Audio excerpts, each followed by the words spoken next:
நேற்று தமிழக வெற்றிக் கழகத்தின் தலைவர் விஜய் மேற்கொண்டிருக்கக்கூடிய அந்த தேர்தல் பிரச்சார நிகழ்வு கரூரில் நடைபெற்றது. அந்த பிரச்சாரத்தின் போது ஏற்பட்ட அதிக கூட்ட நெரிசலின் காரணமாக 39 பேர் இறந்திருப்பதாக அரசு தரப்பில் தெரிவிக்கப்பட்டிருக்கிறது. கரூரில் இருக்கக்கூடிய அரசு மருத்துவக் கல்லூரியில் 39 பேருடைய உடல்கள் கொண்டு வரப்பட்டிருக்கிறது.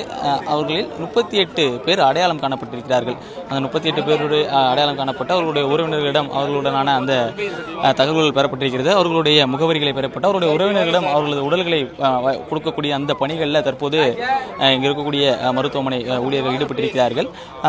குறிப்பாக அந்த 39 பேரில் 38 பேர் அடையாளம் காணப்பட்டிருக்கக்கூடிய நிலையில் ஒரே ஒரு பெண் உடல் மட்டும் அடையாளம் காணப்படவில்லை என தற்போது சொல்லப்பட்டிருக்கிறது.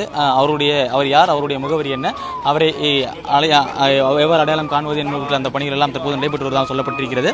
மொத்தமாக 114 பேர் மருத்துவமனையில் சிகிச்சை பெற்று வருவதாகவும் அதில் 51 பேருக்கு ஐசியூவில், அதாவது அவசர சிகிச்சை பிரிவில் அவர்களுக்கான அந்த சிகிச்சை வழங்கப்பட்டு வந்ததாகவும் சொல்லப்பட்டிருக்கிறது. அதில் ஒரே ஒருவர் மட்டும்தான் தற்பொழுது ஆபத்தான நிலையில் ஐசியூவில் இருக்கிறார் எனவும் சொல்லப்பட்டிருக்கிறது. அதாவது 111 பேரில் ஒரே ஒருவர் மட்டும்தான் அவசர சிகிச்சை பிரிவில் இருக்கிறார். மற்ற 110 பேரும் தற்போது நலமுடன் இருப்பதாகவும் தற்போது ஒரு அதிகாரப்பூர்வமான ஒரு தகவல் என்பதும் கிடைத்திருக்கிறது. குறிப்பாக இந்த நிகழ்வு, இந்த சூழல் என்பது மிகவும் ஒரு துன்பியல் நிகழ்வாக மாறியிருக்கிறது. 1.5 வயது குழந்தையில் இருந்து 40 வயதிற்கு மேற்பட்ட ஆண் பெண் என ஒரு 39 பேர் இது நிகழ்வில் இறந்திருக்கிறார்கள். ஒரே நேரத்தில் அதிக அளவிலான கூட்டம் இருந்ததன் காரணமாக மூச்சு திணறல் ஏற்பட்டிருக்கிறது. அதாவது ஒரு குறிப்பிட்ட இடத்தில் ஒரு குறிப்பிட்ட நபர்களுக்கு மேலாக அதிகப்படியான மக்கள் நிற்கும் பொழுது அவர்கள் மூச்சு விடுவதில் சிரமம் ஏற்படும். மேலும் அவர்கள் எந்த பக்கம் செல்வது என்ன அவர்களால் கணிக்க முடியாது. இது போன்ற பல்வேறு சூழலுக்கு ஏற்ப அந்த இடத்திலே அவர்களுக்கான மூச்சு திணறல் ஏற்பட்டிருக்கிறது. ஒரு சிலர் கீழே குனிந்து அவர்களுடைய தவறவிட்ட மொபைல் போனை எடுப்பதற்காக கீழே குனிந்த ஒருவர் மீது மற்றவர்கள் ஏறி மிதித்ததாக சொல்லப்படுகிறது. ஒரு 17 வயது சிறுவன் உயிரிழந்திருக்கிறார். அடுத்த மாதம் திருமணம் நடைபெறுவதாக இருக்கக்கூடிய 2 பேர் உயிரிழந்திருக்கிறார். ஆகாஷ் மற்றும் கோகுலஸ்ரீ உள்ளிட்ட இந்த 2 பேர் இறந்திருக்கிறார்கள். ஒரே குடும்பத்தைச் சேர்ந்த 8 வயது கொண்ட இரட்டையர்கள், இரண்டுமே பெண் குழந்தைகள் இருவருமே இருந்ததாகவும் அந்த அரசு கொடுத்திருக்கக்கூடிய அந்த அதிகாரப்பூர்வ தகவல்கள் கிடைத்திருக்கிறது. அதாவது அம்மா மகள் இருவரும் தனது வீட்டுக்கார்ட்ட அவங்க அம்மா சொல்லிட்டு போயிருக்காங்க.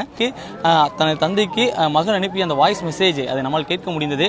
அந்த வாய்ஸ் மெசேஜில் நாங்கள் விஜயை பார்த்துட்டு வீட்டுக்கு வந்துருவோம்ப்பா அப்படின்னு சொல்லிட்டு போகிற மாதிரியான அந்த வாய்ஸ் நோட்ஸ் எல்லாம் அவங்க அனுப்பிச்சிருந்தாங்க. ஆனாலும் அவங்க அப்பா நைட்டு இரவு முழுவதுமாகவே இங்கே கதறி அழக்கூடிய அந்த காட்சிகள்லாம் நான் பார்த்திருந்தோம். நேற்றிலிருந்து, அதாவது இங்கே அந்த கரூரில் இருக்கக்கூடிய அரசு கல்லூரி மருத்துவமனைக்கு நாம் வந்ததற்காக இங்கு அந்த பிணவரை இருக்கிறது. அதை சுற்றிலும் அவருடைய உறவினர்கள், அதாவது 1.5 வயது குழந்தையிலிருந்து 7 வயது குழந்தை, 14 வயது, 17 வயது இளைஞர்கள் மற்றும் 40-45 வயதிற்கு மேற்பட்டவர்கள் என 39 பேர் இறந்திருக்கிறார்கள்.